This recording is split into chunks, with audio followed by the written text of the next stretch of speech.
அனைவருக்கும் வணக்கம். நம்ம டெய்லியும் prelims and mains point of வியூல 5 கொஸ்டின்ஸ் கரண்ட் அஃபேர்ஸ்லேருந்து பார்க்குறோம். இன்னைக்கு என்ன கொஸ்டின்ஸ் இருக்கு அப்படிங்கிறத பார்ப்போம். First one, India's first vertical lift railway sea bridge in Rameswaram can vertically lift up to அப்படின்னு சொல்லி கேட்டிருக்காங்க. ராமேஸ்வரத்தில் உள்ள இந்தியாவின் முதல் செங்குத்து லிஃப்ட் ரயில் கடல் பாலம் செங்குத்தாக எவ்வளவு அளவு உயரும் அப்படின்னு சொல்லி கேட்டிருக்காங்க. சரியா? ஸோ முதல்ல இந்த பாலத்தை பொறுத்த வரைக்கும் பார்த்தோம்னா அதோட மொத்த லென்த் அப்படிங்கிறது 2.08 கிலோமீட்டர்.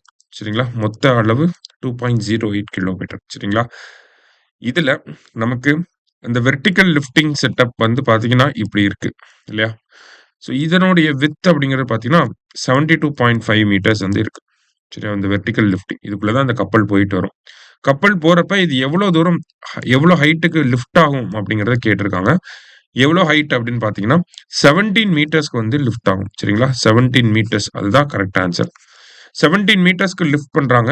எவ்வளோ நேரத்துல லிஃப்ட் பண்ணுவாங்க அப்படின்னு கேட்டா, 5 மினிட்ஸ் 30 செகண்ட்ஸ்ல வந்து இத வந்து மேல தூக்கிட்டு போக முடியும். அதே மாரி கீழ கொண்டு வரதுக்கும் எவ்வளோ நேரம் ஆகும்?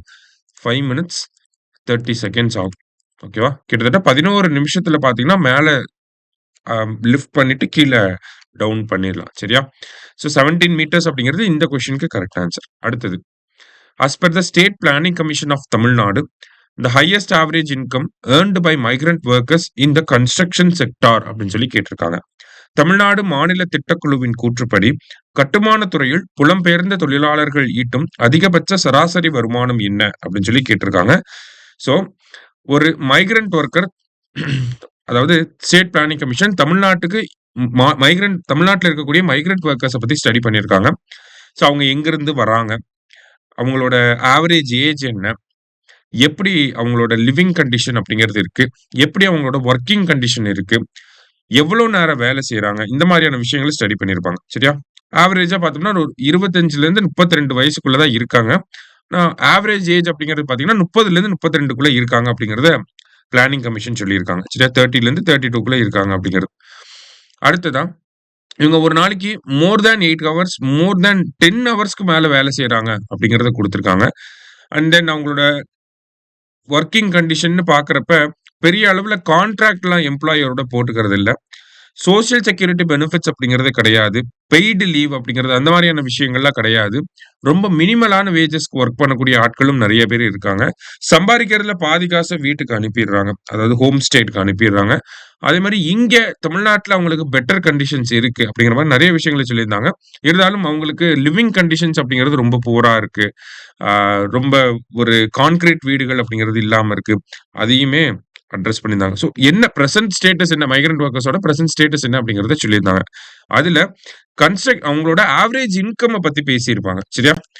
இப்போ கன்ஸ்ட்ரக்ஷன் செக்டார்ல இருக்கக்கூடிய ஒரு மைக்ரண்ட் ஒர்க்கர் ஆவரேஜா ஒரு மாசத்துக்கு 18,696 ரூபாய் சம்பாதிக்கிறார்.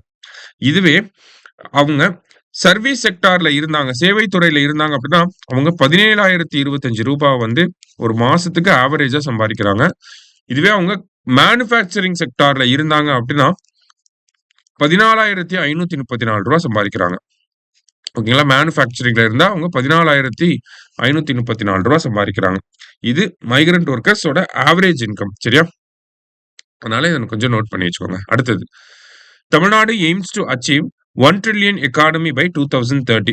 தமிழ்நாடு 2030ஆம் ஆண்டுக்குள் $1 trillion பொருளாதாரத்தை அடைய இலக்கு வைத்துள்ளது. கரெக்ட் தான். ஃபர்ஸ்ட் ஸ்டேட்மெண்ட் நமக்கு கரெக்ட் தான். அடுத்தது, however, as per the current economic growth rate, Tamil Nadu will become a 1 trillion economy by 2032-33 அப்படின்னு சொல்லி கொடுத்திருக்காங்க. அதாவது தற்போதைய பொருளாதார வளர்ச்சி படி பாக்குறப்ப நம்ம 2032-33 இதை அடைய முடியும் அப்படிங்கறத கொடுத்திருக்காங்க. இதுவுமே கரெக்ட் தான். ஸோ இன்னைக்கு நியூஸ் பேப்பர்ஸ்ல ஃபர்ஸ்ட் பேஜ்ல பாத்தீங்கன்னா இந்த ஒரு ஸ்டேட்மெண்ட் அப்படிங்கிறது இருக்கும். சரிங்களா? ஸோ போத் கரெக்ட் அப்படிங்கிறது தான் கரெக்ட் ஆன்சர்.